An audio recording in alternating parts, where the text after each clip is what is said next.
सांगा तुम्ही, मुसलमान धर्म कधीपासून स्थापन झाला?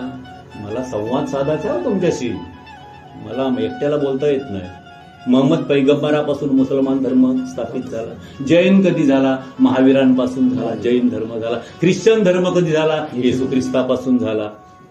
सगळ्या धर्मांचे संस्थापक आहेत तेव्हापासून धर्म चालू झाला. मग यांचे अगोदरचे पूर्वज काय करत होते?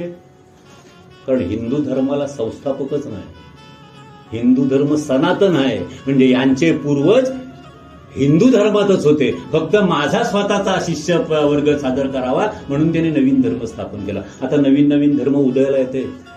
मग यांचे पूर्वज काय करत होते? हिंदू धर्मातच होते. म्हणजे आमचेच लोक आमच्या धर्माची हानी करतायत आणि ती थांबावी म्हणून ही ग्रंथसंपदा करून ठेवली. ही जर नसती तर आपल्याला पूर्वीचा हिंदू धर्म कळलाच नसता. आज आपण हे छोटे छोटे ग्रंथ वाचतोय. हिंदू धर्माची संहिता एवढी मोठी आहे की एकेका माणसाला आयुष्य कमी पडेल अभ्यास करायला.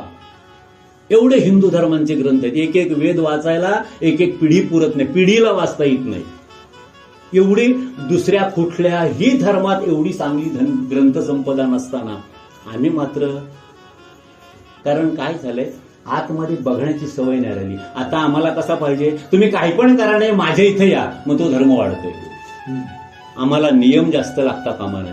पण तुकाराम महाराजांनी काय कोणीतरी लिहून ठेवलंय, जेने विठ्ठल मात्रा घ्यावे तेने पथ्य सांभाळावी. जर पथ्य सांभाळली तरच त्याचा गुण येईल. कुठेही गेलात, जर डॉक्टरनी सांगितलेल्या औषधाची पथ्य नाही पाळली तर त्या औषधाचा गुण येईल का हो?